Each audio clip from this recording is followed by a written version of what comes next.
तो हमने last lecture में सीखा था कि हाउ टू टैक्स सैलरीज। जो टैक्सेबिलिटी ऑफ सैलरी है वो हमने लास्ट लेक्चर में सीखी थी, और वो कैसे करी जाती है वो मैं आपको बता रहा हूँ। हमने सीखा सबसे पहले कि स्कोप चार्जेबिलिटी थी। स्कोप चार्जेबिलिटी में था salary due during the previous year whether received और नॉट रिसीव्ड, ये हमने सीखा ये वाला। फिर advance salary received during the previous year, ये भी fully taxable. Then arrears of salary received during the previous year if not taxed earlier, ये भी taxable. Salary income is taxable on due basis or receipt basis whichever is earlier, ये भी हमने उस दिन समझा था। इसके बाद जो हमारा कंसेप्ट आता है वो आता है कि एसेंशियल्स ऑफ सैलरी है। अगर एम्प्लॉयर एम्प्लॉयर रिलेशनशिप है तो सैलरी है, अगर एम्प्लॉयर एम्प्लॉयर रिलेशनशिप नहीं है तो सैलरी नहीं है। एम्प्लॉयर एम्प्लॉयर रिलेशनशिप है तो सैलरी है, अगर एम्प्लॉयर एम्प्लॉयर रिलेशनशिप नहीं है तो देयर इज नो सैलरी। दूसरी बड़ी इंपॉर्टेंट पॉइंट थी, अगर नेट सैलरी मिल रही है तो उसको हम सैलरी रिसीव्ड मिल रही है तो हम उसको ग्रॉस सैलरी या बेसिक सैलरी में कन्वर्ट करते हैं। नेट सैलरी में हम ऐड कर देते हैं on contribution to provident fund, कोई भी provident fund, recognized provident fund है, कोई भी जो एम्प्लॉय की कंट्रीब्यूशन है, इसमें हम एम्प्लॉय की कंट्रीब्यूशन करते हैं, not employers contribution. Employees contribution added to this employees contribution, हम बेसिकली C2 कंपनी निकाल रहे होते हैं, plus tax deducted at source plus any other deduction made by employer. मैं आपको इसको समझाता हूँ कैसे होता है। सपोज करो किसी के फादर जॉब कर रहे हैं, तो जॉब कर रहे हैं तो जितनी सैलरी उनको अकाउंट में आ रही है वो नेट सैलरी है। सपोज करो आपके फादर को सैलरी मिल रही है 50,000 रुपीज पर मंथ, वो आपके अकाउंट में आ रही है। उसमें से TDS भी कट रहा है, 8,000 रुपीज आपका ये कट रहा है RPF, 4,000 TDS कट रहा है, वो भी ऐड हो गया 4,000 TDS। फिर उसमें हमने लोन ले रखा है, वो लोन के भी 5,000 रुपये पर मंथ कट रहे हैं। तो ये टोटल 8 और 4 12, 12 और 5 17, तो उसकी जो बेसिक सैलरी होगी that will B 67,000 rupees per month. ऐसे ही होता है, ये इसी तरह टैक्सेबल है। आपकी जो कैरी होम सैलरी है वो 50,000 है, जो जो डिडक्शन हुई है वो ऐड कर देनी है, ये सारी ऐड करके ये बेसिक सैलरी आएगी, and this basic salary is going to be fully taxable. यही आपकी बेसिक सैलरी है जो फुली टैक्सेबल मानी जाएगी। और इसी को हमने टैक्सेबिलिटी के एंगल में रखा गया है, इसी को ही हमने कहा है कि ये जो हमारा आएगा इसके ऊपर हमने इसको लगाना है। तो ये हमने हमेशा इसके ऊपर ऐसे ही ध्यान रखना है। तो ये जितने भी हमारे आएंगे सारे केसेस में हमने इसको ऐसे ही बनाकर करते हैं बेटा।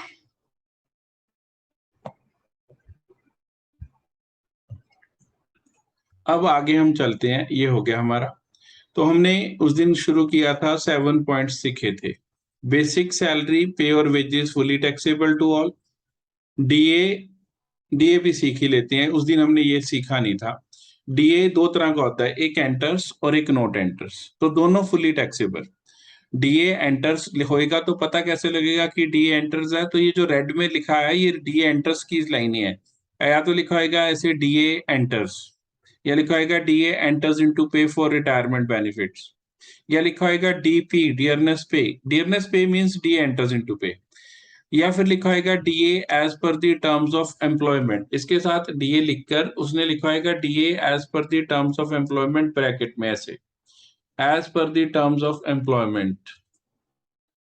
और फिर लिखा होगा DA forming part of the salary, DA forming part of the salary. तो अगर ऐसे भी लिखा है तो इसका मतलब है डीए एंटर्स इनटू पे माना जाएगा, और जब डीए एंटर्स इनटू पे माना जाएगा तो फिर भी फुली टैक्सेबल है। और अगर डीए के साथ कुछ नहीं लिखा, सिंपल डीए लिखा है, तो हम उसको अज्यूम करते हैं डीए नोट एंटर्स, ऐसे लिखा होगा। नोट एंटर्स नहीं लिखा होता तो ये हम बाय डिफॉल्ट अज्यूम करते हैं कि डीए नोट एंटर्स है। जब उसके साथ कुछ नहीं लिखा तो it is means DA note enters, ऐसे सिंपल डीए लिखा है तो इट मीन्स नोट एंटर्स। ऐसे लिखा होगा DA we will consider it as not enters.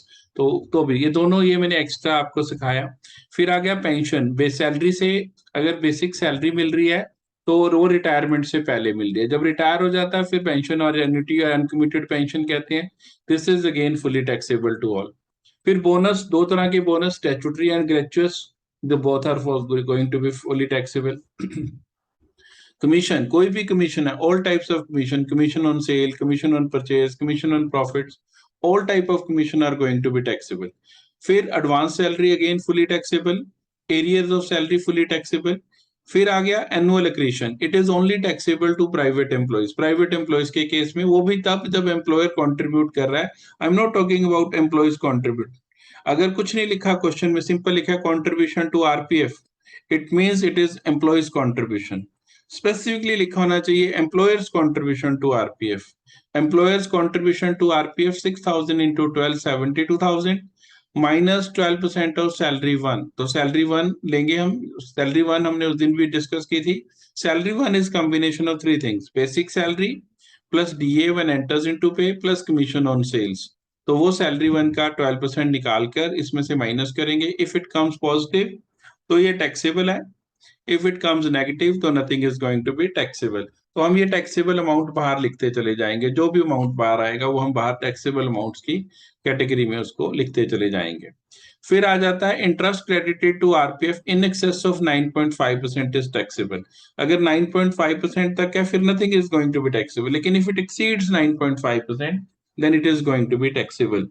हमने ये लिखा भी सही कि दो तरीके से होता है। Interest credited to RPF at the rate of 13% is 13,000। तो 13,000 डिवाइडेड बाय 13 इंटू 3.5 कर दिया तो 3,500 आ गया। दूसरा तरीका जो होता है उसने आपको अमाउंट दे देना है। Interest credited to RPF is 80,000, हमने लिख लिया।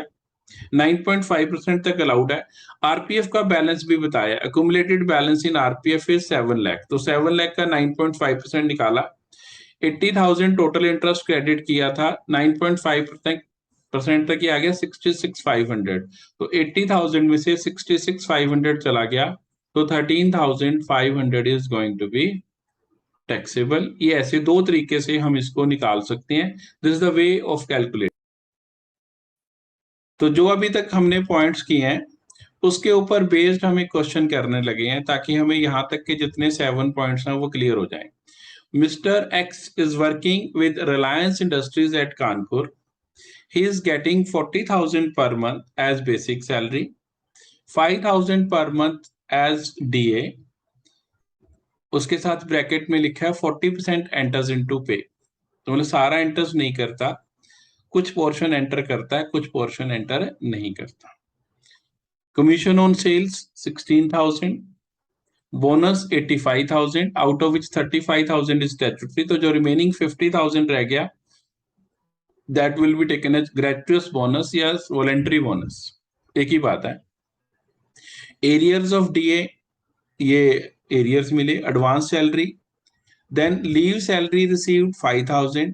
आगे लिखता है he and his employer both are contributing rupees 6,000 per month each. Each means employer भी 6,000, एम्प्लॉय भी 6,000 towards RPF recognized provident fund.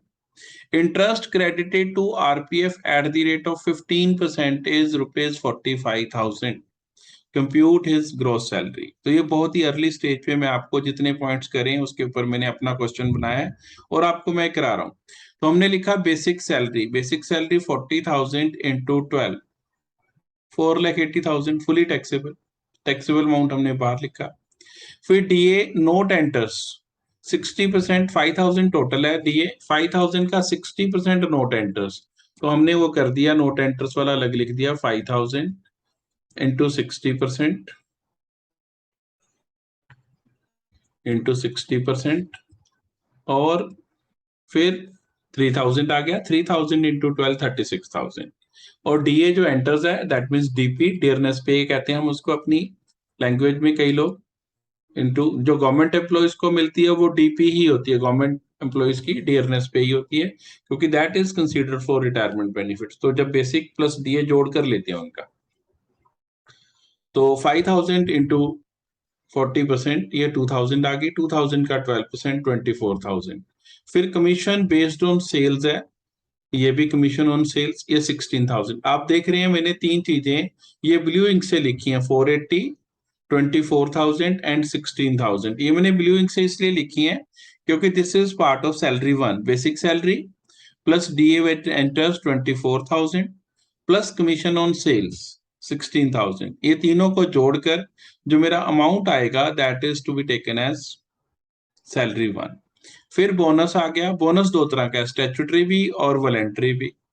Arrears of earlier year DA 20,000, ये भी फुली टैक्सेबल। एडवांस सैलरी 90,000, ये भी फुली टैक्सेबल। लीव सैलरी 5,000, ये भी fully taxable. तो ये सारी हमने फुली टैक्सेबल लिख ली। फिर आ गया employer and employ contributing 6,000 per month towards RPF. तो हमने लिखना employers contribution to RPF, employee की नहीं लिखना। This ER stands for employers. Employers contribution to RPF 6,000 into 12 72,000। इसमें से माइनस कर देना है 12% ऑफ सैलरी वन। तो salary one 480 basic salary, DA enters and commission on sales, ये टोटल 520 हो गया। 520 का 12% 62,400, it will be 9,600। It is 9,600 आ गया हमारे पास। Interest credited to RPF exceeding 9.5% is taxable. तो 15% से दिया क्वेश्चन में, तो 9.5 अगर से एक्सीड कर रहा है, यस 5.5 एक्सीड कर रहा है, तो इसको हमने निकाला 45,000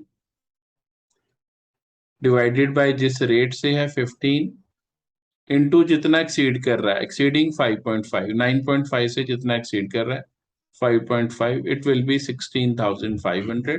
तो ये हमारा सारी चीजें जितनी हमने की थी इन सबको जोड़ लेना है।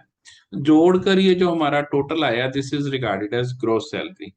लेकिन अभी हमने 7 पॉइंट करे हैं। Salary has been divided by us in 13 parts. 13 parts में बेटा हमने सैलरी सीखनी है। 7 पॉइंट्स की मैंने आपको ट्रीटमेंट सिखा दी है। जो ज्यादा जिसमें आता है 8 और 9 और आ जाएगा तो आपको काफी हद तक सैलरी आ जाएगी। लेकिन 8 और 9 पॉइंट बड़े हैं, टाइम कंज्यूमिंग है, विल टेक टाइम। जल्दी से आराम से होंगे, आराम आराम से करें। Next point is allowances. Allowances generally cash में मिलते हैं, और अलाउंसेस को अगर हम देखते हैं तो हम 3 पार्ट्स में डिवाइड करते हैं। एक फुली टैक्सेबल अलाउंसेस, एक पार्टली टैक्सेबल अलाउंसेस, और एक exempted allowances.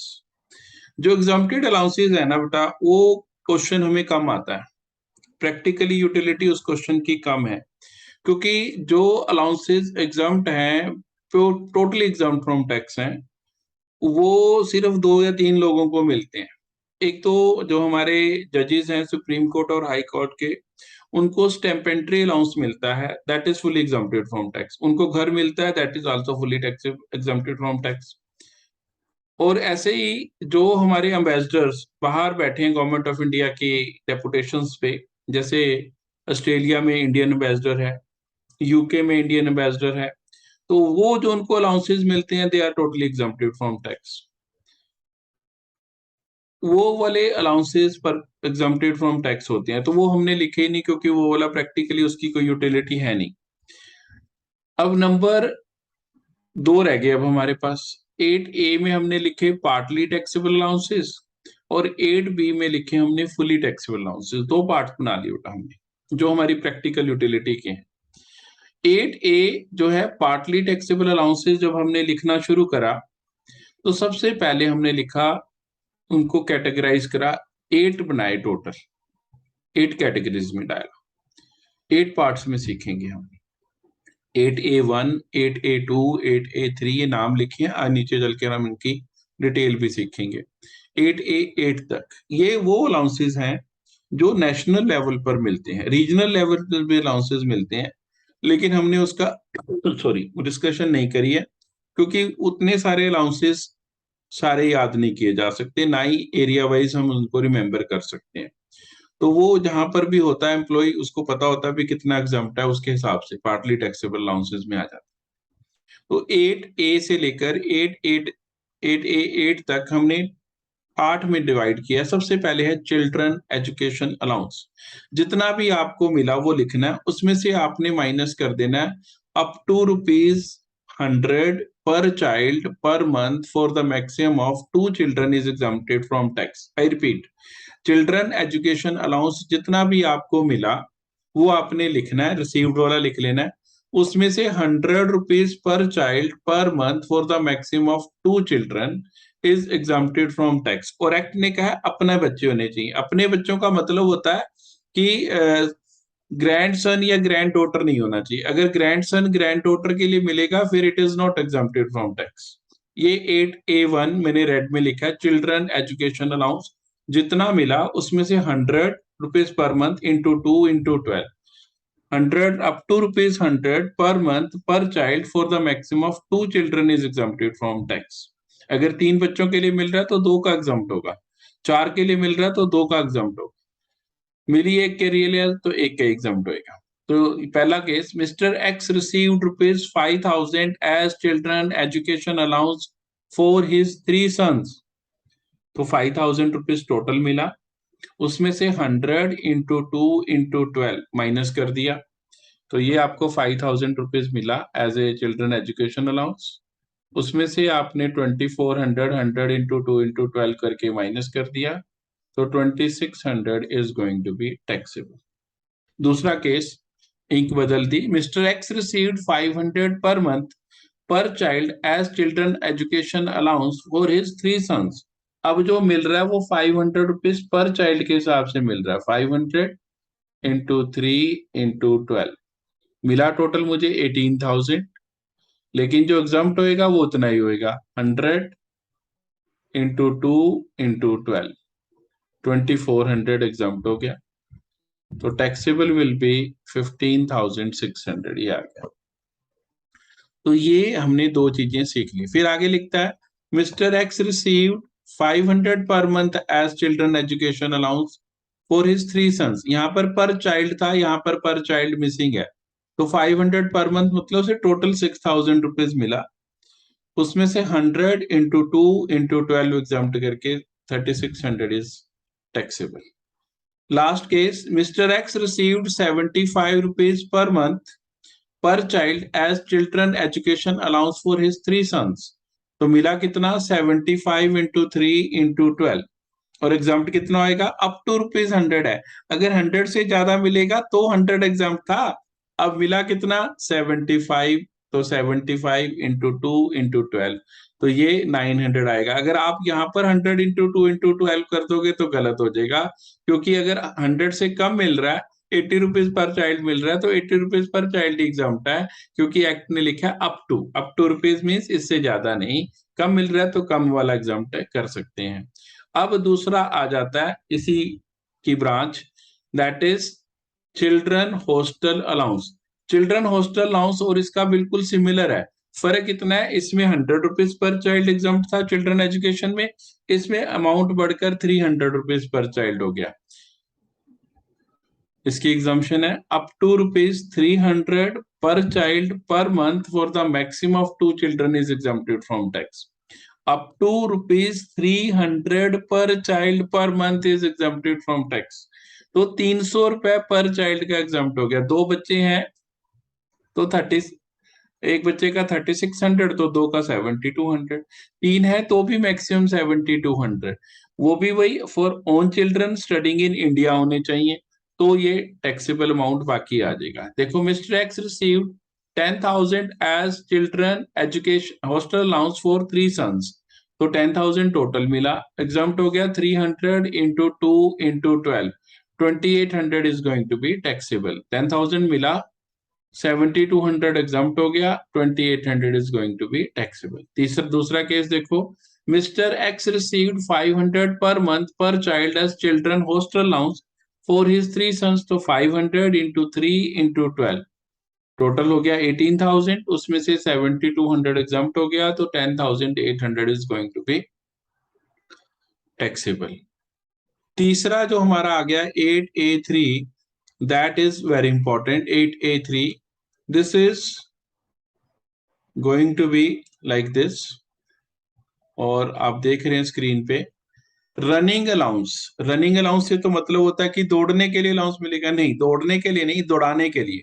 A person who is running A transport vehicle, उसके लिए, या पर्सनल अलाउंस के नाम से भी हो सकता है, और allowance given to the employees of transport organisation, मतलब ड्राइवर है, इंजन ड्राइवर भी हो सकता है, लोको ड्राइवर भी हो सकता है, लोको पायलट भी हो सकता है, आपका पायलट भी हो सकता है, शिप का कैप्टन भी हो सकता है, जो भी रनिंग ए शिप, रनिंग ए ट्रांसपोर्ट व्हीकल, जितना उसे रिसीव्ड हुआ उसमें से एग्जम्पशन की लिमिट लगाकर एग्जम्पशन है 10,000 रुपीज पर मंथ और 70% of the allowance received which ever is less. 10,000 per month का मतलब हो गया 1,20,000 और 120 और जितना अलाउंस मिला उसका 70% एक्चुअल अलाउंस का। तो ये हम समझते हैं इसको नीचे एग्जांपल से। Mister X is working as pilot in NEPC airlines and getting 4,000 per month as flight allowance. तो he is a pilot, pilot है तो रनिंग अलाउंस मिलेगा। रनिंग अलाउंस भी लिख सकते हैं, कोई फ्लाइट अलाउंस भी लिख सकता है, पर्सनल अलाउंस भी लिख सकता है, नाम कुछ भी हो सकता है, but he is working in a transport organisation and driving a vehicle. Running allowance मिला उसे 4,000 इंटू 12 48,000। इसमें से जितना एग्जाम्प्ट है, एग्जाम्प्ट कितना है 48,000 का 70%, it comes out to be 33,600 और 10,000 into 12 120 whichever is less. तो 48,000 में से 33,600 चला गया, 14,400 is going to be taxable. 48,000 में से 33,600 चला गया तो 14,400 is going to be taxable. तो ये हमने ऐसा ही किया। अब आपने ये अपने आप से करना है। Mister Z is working as a pilot in NEPC airlines and getting 9,000 per month as flight allowance. ये आप करें, ठीक है जी। अब अगला मैं कराता हूं, मैं 5 कराना चाहता हूं आपको आज ही। तो अगला जो हमारा है एक और अलाउंस जो आज का हमारा है ये, that is transport allowance. Transport allowance is different from running allowance. वो था ट्रांसपोर्ट व्हीकल को रन करने के लिए, ट्रांसपोर्ट अलाउंस है घर से ऑफिस और ऑफिस से घर आने जाने के लिए, दोनों में फर्क है। और ये सबके लिए एग्जाम्प्ट नहीं है, इसकी लिमिट है जितना मिला है उसमें से 3,200 per month is exempted to physically handicapped employee. जो स्पेशली अनेबल्ड एम्प्लॉयज हैं उनके लिए ये अलाउंस की एग्जाम्पशन है। अगर बंदा ठीक ठाक है, नॉर्मल है, उसे कोई प्रॉब्लम नहीं है, कोई फिजिकल डिसेबिलिटी नहीं है, तो फिर ये अलाउंस उसे फुल्ली टैक्सेबल होएगा, फिर उसको एग्जाम्पशन नहीं मिलेगी। It is only allowed to physically handicapped employees या physically disabled person. Then next आ गया 8A5 underground allowance. Underground allowance वो अलाउंस है जो अंडरग्राउंड में काम कर रहे हैं, बीनीथ द अर्थ काम कर रहे हैं जो लोग, उनके लिए ये अलाउंस है। और इसकी लिमिट है जितना आपको ये मिला है उसमें से 800 per month is exempted from tax, the remaining amount is going to be taxable. तो 1,000 रुपए सपोज करो किसी एम्प्लॉय को मिल रहा है, 1,000 पर मंथ, 1,000 पर मंथ मिल रहा है, उसमें से 800 per month is exempted from tax. तो 1,000 में से 800 माइनस कर दिया तो 200 per month, 200 into 12 2,400 is taxable. अगर आप एनुअल बेसिस पर करना चाहते हैं तो एनुअल पे कर लें। 1,000 पर मंथ मिल रहा है तो 1,000 इंटू 12 इट विल बी 12,000 जो मुझे रिसीव हुआ। उसमें से एग्जाम्प्ट कितना है, उसमें से एग्जाम्प्ट है 800 per month, 800 into 12 it will be 9,600। तो जो रिमेनिंग रह गया 2,400 is going to be taxable, और ये 2,400 हमारा टैक्सेबल होगा, और यही हमने इसको करना है। ये आपने ध्यान रखना है कि ये 2,400 is going to be taxable. ये आपने अलाउंसेस को लर्न करना है, याद कर लेना है।